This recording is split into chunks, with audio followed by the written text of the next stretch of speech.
When Anna Lynn opened her eyes, the first thing she saw was the familiar white ceiling of her childhood bedroom. For a moment, she thought she was dreaming. The pale blue curtains. The small crack on the wall near the window. The faint smell of detergent mixed with old books. This room had not existed for her in years. Anna slowly sat up. Her hands were thin, uninjured, no fore marks, no scars from the endless hospital visits of her last life. Her chest did not ache. Her head was clear. She looked at the calendar on the desk. June 5th. 3 years before her death. Anna closed her eyes. So she was reborn. In her previous life, she had struggled. She had argued, cried, begged, tried to prove herself as the real daughter of the Lynn family. But no matter what she did, the result was always the same. Grace cried, Anna was wrong. Grace was hurt, Anna was blamed. Grace needed comfort, Anna disappeared. In the end, Anna died quietly in a hospital bed, while her family was busy comforting Grace, who felt too guilty to visit. This time, Anna made a decision. She would not fight. She would not explain. She would not expect love. If she stayed quiet, obedient, and invisible, maybe it would hurt less. The door suddenly opened. Anna, get up, Linda Lynn said from the doorway, her tone sharp. Grace is already awake. Don't be lazy. Anna looked at her mother. She looked exactly the same, neat hair, impatient eyes, concern reserved for someone else. Yes, Mom, Anna replied calmly. Linda paused. She frowned slightly. Why are you staring? Hurry up. Anna nodded and got out of bed without another word. Linda felt strange. Normally, Anna would sigh or look unhappy. Today, she was too obedient. Too calm. But Linda did not think much of it. At breakfast, the family gathered around the table. David Lynn was reading news on his tablet. Eric leaned back in his chair, scrolling on his phone. Jason was half asleep. Grace came down last. I'm sorry, everyone, Grace said softly, touching her forehead. I didn't sleep well. Instantly, the atmosphere changed. Linda stood up. Do you have a headache? Did you take medicine? Eric frowned. You should have told us earlier. Anna silently poured herself a glass of water. She did not look jealous. She did not look sad. She smiled faintly and kept her eyes down. This unsettled Jason. He glanced at her, then away. After breakfast, Linda suddenly spoke. Anna, you'll walk Grace to school today. Anna nodded. Okay. Grace hesitated. It's fine, Aunt, Mom. I can go alone. No, Linda said firmly. Anna should take care of you. Anna picked up her bag. On the way out, Eric whispered to Grace, tell me if she bullies you. Anna heard it. She felt nothing. At least, that's what she told herself. At school, Grace tripped on the stairs. It was small. Barely noticeable. But she gasped, her eyes instantly red. I'm fine, Grace said softly, but tears rolled down anyway. A teacher rushed over. What happened? Grace looked at Anna, startled, then lowered her head. I don't know.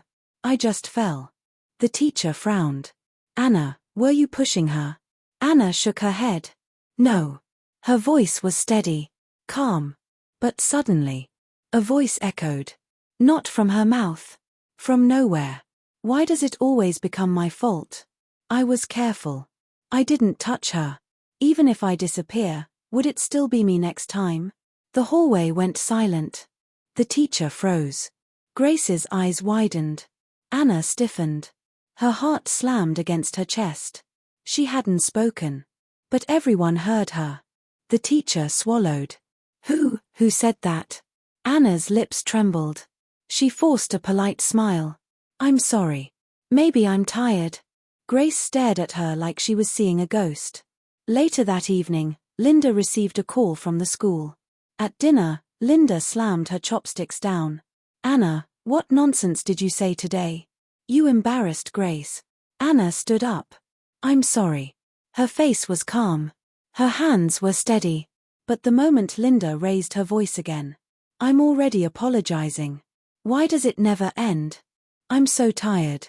If I stop breathing, Will everyone finally be satisfied? The words rang clearly in the dining room. David's tablet dropped. Eric stood up abruptly. What the hell was that? Jason's face turned pale. Grace's spoon clattered to the floor. Anna's smile finally cracked. She covered her mouth, eyes wide with fear. I didn't say it, she whispered. I didn't.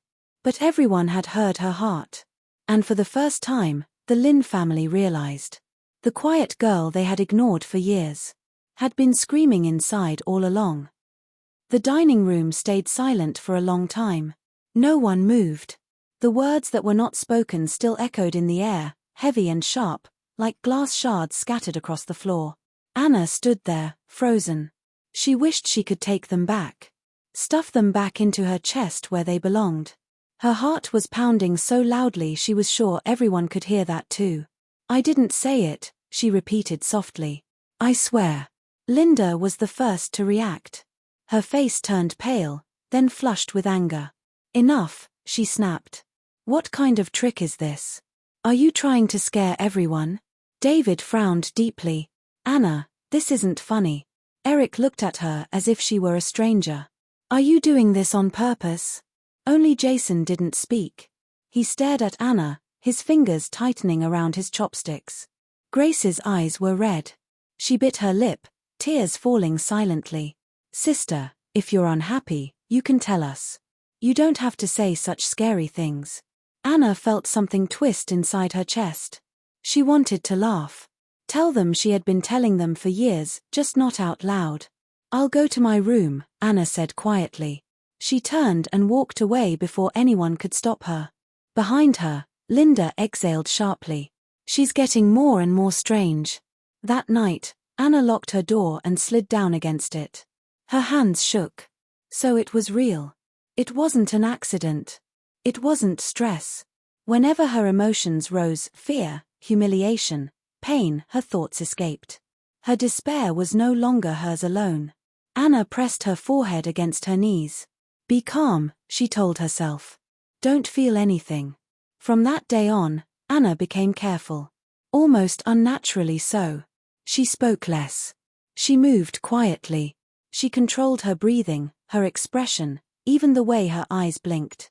At breakfast, when Grace complained about the food, Anna smiled and said nothing. When Linda criticized her grades, Anna bowed her head obediently. When Eric ignored her existence, Anna acted as if she hadn't noticed. The family thought things had returned to normal. But something was off. She's too quiet, Jason muttered one morning. So what? Eric replied. Isn't that better? Grace lowered her eyes. She had been watching Anna closely. Too closely. At school, rumors spread quickly. Did you hear Anna talking without opening her mouth? She's creepy. She probably made it up. Anna heard everything. She kept walking. During lunch, Grace sat beside her. Sister, she said gently, if you're under pressure, you can tell me. Anna paused. Her chopsticks stopped mid-air. Her heart tightened. Don't react. Don't feel. I'm fine, Anna replied. But the moment Grace reached out and touched her wrist. You're afraid of me too now, right? It's okay. Everyone always leaves eventually. Grace recoiled as if burned. Students nearby froze. The cafeteria fell silent. Anna stood up so quickly her chair fell backward. I'm sorry, she said, bowing stiffly. I didn't mean to. She ran. That afternoon, David was called to the school. He sat in the principal's office, listening to concerned explanations, his brows knitting tighter with every sentence. At home that evening, he stopped Anna before she could go upstairs. Anna, he said, trying to keep his voice calm, what's going on with you? Anna looked at her father. In her last life, she had waited years for this question. Now she didn't want it anymore. I don't know, she answered truthfully. David sighed. Do you realize how much trouble you're causing? Her chest tightened. Trouble. I was always trouble. Even when I was quiet. David staggered back a step. His eyes widened. Anna's face drained of color. I didn't, she shook her head frantically. I didn't say that. David looked at her as if seeing her clearly for the first time. That night, Linda scolded Anna harshly.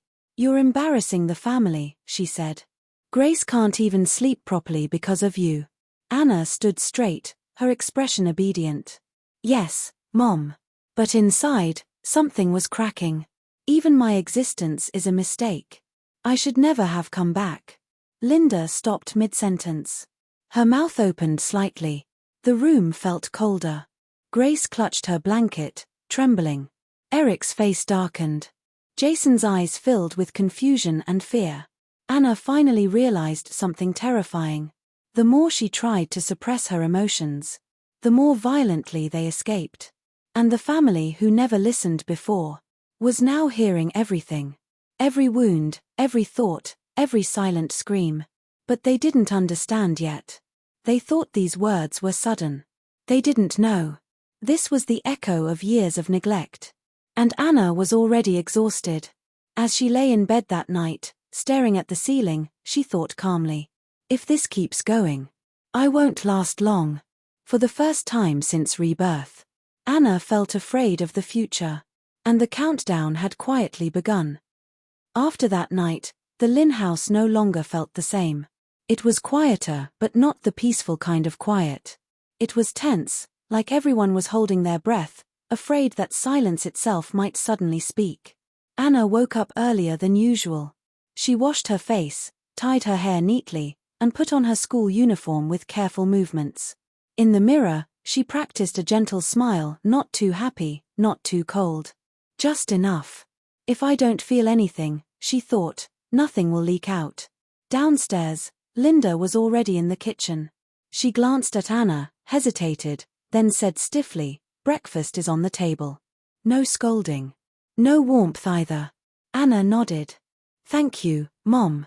Her voice was steady. Her heart was calm, or at least, numb. At the table, David folded his newspaper instead of reading it. Eric watched Anna openly now, no longer hiding his gaze. Jason kept stealing glances at her, as if trying to solve a puzzle. Grace arrived last. She looked pale, dark circles under her eyes. "Sister," Grace said softly, sitting down, "did you sleep well?" Anna paused for half a second. "I slept fine." No thoughts escaped. Grace relaxed a little, then frowned. Why did that make her feel uneasy? At school, things were worse. Teachers watched Anna closely. Classmates whispered. Some were curious. Others were afraid. During group work, no one wanted to sit with her. Anna finished her tasks alone. She told herself it didn't matter. She had always been alone. But when the bell rang and students rushed out laughing, her chest tightened despite her efforts. "I used to think if I tried harder, someone would choose me." The classroom went silent. A boy dropped his bag. Someone whispered, "Did you hear that again?" Anna grabbed her bag and left without looking back. That afternoon, David stayed late at work. He opened an old folder on his computer, medical records, school reports, notes from counselors years ago. He hadn't looked at them seriously before. Sensitive child. Feels ignored. Shows signs of emotional withdrawal. David frowned. Why did these words feel heavier now? At dinner, Anna ate quietly. Eric suddenly spoke. "Why don't you explain?" Anna looked up. "Explain what?" she asked. "All of this," Eric said, his voice sharp. "The weird voices. The depressing nonsense. Are you trying to make Mom and Dad feel guilty?" Her fingers tightened around her chopsticks. "Even now, he thinks I'm acting." Eric's face stiffened. He slammed his hand on the table. "Enough. Stop it. I didn't say anything." Anna cried. Her voice shook, and that was a mistake. "Why does he hate me so much? I just wanted a brother." The words fell like stones. Jason inhaled sharply. Grace's face turned white. Linda stood up abruptly, chair scraping loudly. "Anna." But her voice wasn't as firm as before. For the first time, doubt crept in. That night, Jason knocked on Anna's door. She froze. No one ever knocked before. "Yes?" she asked. Jason stood awkwardly, holding a carton of milk. "Mom told me to give this to you." Anna took it. "Thank you." Jason didn't leave. He looked at her hands, thin, steady, familiar. When you said those things, he asked quietly, did you really think like that? Anna lowered her eyes. She wanted to lie. She was tired of truth. But her chest tightened anyway. I always thought like that. You just never asked. Jason felt his throat close. He stepped back as if hit. I'm sorry, he whispered. Anna blinked. She didn't know how to respond to an apology. After Jason left, Anna sat on her bed for a long time, holding the unopened milk. Downstairs, Linda argued with David in hushed voices. She's unstable, Linda said. This isn't normal. David rubbed his temples. Or maybe we never noticed. Grace stood outside the door, listening. Her nails dug into her palms. If they kept listening, if they kept believing, what would happen to her? The next day, Grace fainted at school. Panic erupted. Linda rushed to the hospital, crying. Eric stayed by Grace's side. David called every specialist he knew. No one noticed Anna standing quietly in the corner. A nurse passed by and whispered, the other daughter looks fine. Anna smiled faintly. She felt strangely empty. Of course I'm fine. I always am. David heard it. He turned around slowly. Anna was still smiling. And for the first time, fear crept into his heart. Not fear of her. Fear of what they had done. That night, Anna lay awake, staring into darkness. Her emotions were fraying. The walls she built were cracking. And somewhere deep inside, a voice whispered calmly. They're starting to hear you now. But it's already too late. Grace stayed in the hospital for 2 days. Doctors said it was stress, exhaustion, emotional overload. Linda held Grace's hand day and night, whispering apologies as if Grace were the one who had suffered the most. Eric barely left the room. David handled the bills and paperwork silently, his face tired. Anna visited once.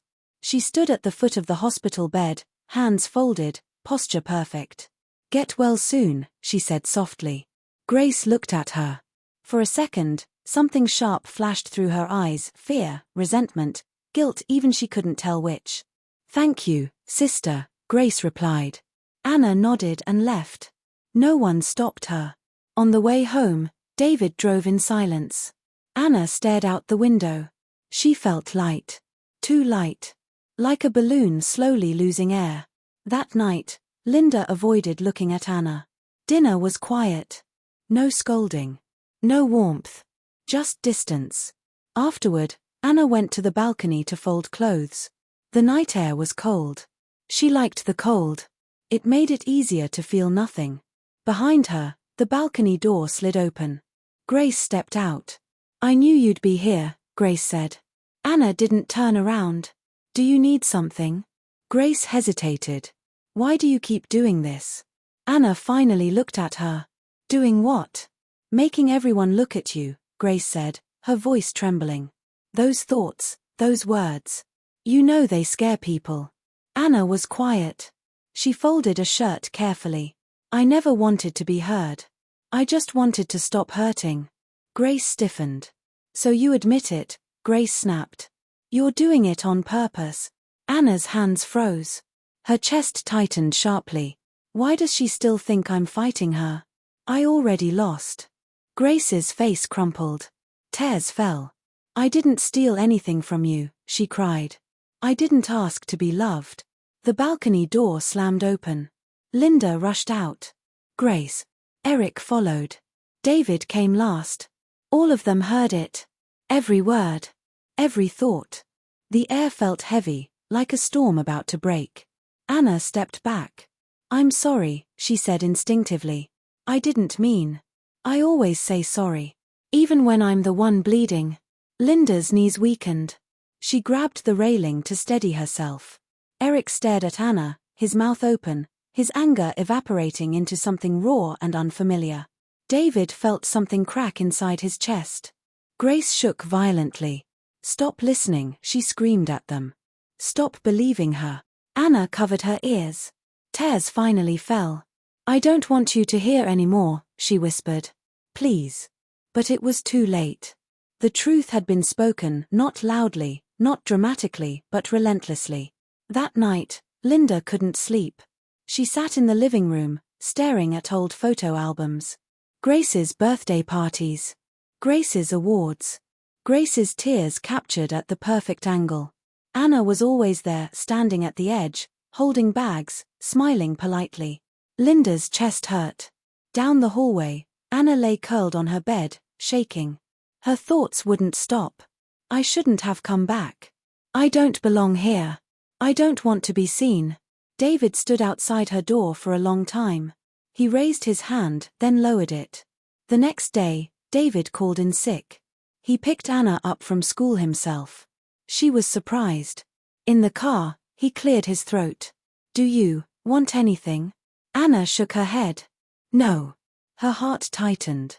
If he's being kind now, it means something bad is coming. David gripped the steering wheel. His eyes turned red. At home, Linda approached Anna carefully. I made soup, she said awkwardly. You should eat. Anna sat down. She took a spoonful. It tasted the same as always. Why does kindness feel heavier than cruelty? Linda dropped the ladle. She covered her mouth. Grace watched from the stairs, trembling. The family was finally changing. But Anna was breaking faster. That night, Anna packed a small bag. Not to run away. Just to be ready. She placed it under her bed. As she lay down, staring at the ceiling, her thoughts were strangely calm. If they hear everything now, maybe I don't have to stay. Outside her room, Jason sat quietly on the floor. He hugged his knees, listening to the silence. For the first time, no thoughts echoed. And that scared him more than anything else. Because he didn't know whether Anna was resting or disappearing. The silence didn't last. The next morning, Anna didn't come down for breakfast. At first, Linda thought she was avoiding them. That would have been normal before. But when 10 minutes passed, then 20, unease crept in. Jason was the one who went upstairs. He knocked. No answer. He knocked again, louder. Anna. Still nothing. His heart started racing. He pushed the door open. Anna was sitting on the floor beside her bed, back against the wall, knees pulled to her chest. Her school uniform was neatly folded on the chair. Her bag lay open on the bed. She looked up slowly. Oh, she said. Good morning. Jason exhaled sharply. Why aren't you getting ready? I don't feel well, Anna replied. Her voice was flat. Too flat. Jason swallowed. I'll tell Mom. At breakfast, the mood was tense. She's sick. Linda asked, immediately standing up. Why didn't she say anything? David looked at her. When has she ever said anything? Linda froze. That sentence hit harder than any exposed thought. They decided Anna would stay home. Linda brought soup to her room. David knocked before entering. Eric hovered awkwardly at the door. Grace stayed downstairs, pretending not to listen. Anna, Linda said softly, placing the bowl down, if something is wrong, you can tell us. Anna nodded. I know. She didn't say anything else. Her thoughts didn't spill. And that terrified them. David sat beside her bed. We want to do better, he said slowly. We didn't realize. His voice broke. They finally noticed. But why does it feel like I'm already leaving? The words escaped gently, like a sigh. David's eyes filled instantly. He grabbed Anna's hand. No. Don't think like that. Anna stiffened at the touch. Her breathing became shallow. Please don't hold me like this. It hurts more than being ignored. David let go as if burned. Linda covered her mouth, tears falling freely now. We're sorry, she whispered. Mom is sorry. Eric stood rigid, fists clenched. I was wrong, he said hoarsely. I shouldn't have treated you like that. Jason stepped forward. We can fix this, he said quickly. Right. We still have time. Anna listened quietly. She looked at all of them, faces full of guilt, panic, regret. In her previous life, she had dreamed of this moment. Now it felt unreal. Why are you all trying now, when I'm so tired? Grace heard it from downstairs. Her knees gave out. She sank onto the steps, sobbing silently. That afternoon, David scheduled therapy. Linda took leave from work. Eric cancelled plans. Jason stayed close to Anna's door like a guard. They tried. They really did. But Anna began to fade. She slept more, ate less, spoke rarely. Sometimes, she would stare at nothing for long stretches, her expression peaceful in a way that felt wrong. Her thoughts became slow, distant. Maybe this life was just to let them know. Maybe that's enough. One evening, Linda noticed Anna sorting her belongings. Old notebooks. Clothes she barely wore. A small box of trinkets. "What are you doing?" Linda asked, panic creeping into her voice. "Cleaning," Anna replied. She handed Jason her favorite pen. Gave Eric an old scarf she never wore but always kept. Left her books neatly stacked on the shelf. Grace watched from the doorway, trembling. "Sister," she whispered, "don't." Anna looked at her. For the first time, her smile was genuine, soft, forgiving. "I don't hate you. I just don't have the strength to stay." Grace collapsed, crying openly now. That night, Anna's fever rose. She shook violently in her sleep, breath uneven. David carried her to the hospital in his arms, his hands shaking. In the emergency room, machines beeped softly. Doctors spoke in low voices. Severe emotional stress. Heart rate unstable. "She's exhausted."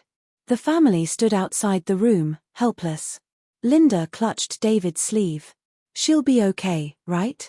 No one answered. Inside, Anna lay still. Her thoughts were faint now, like echoes at the end of a tunnel. "I'm so tired, but it's quiet now."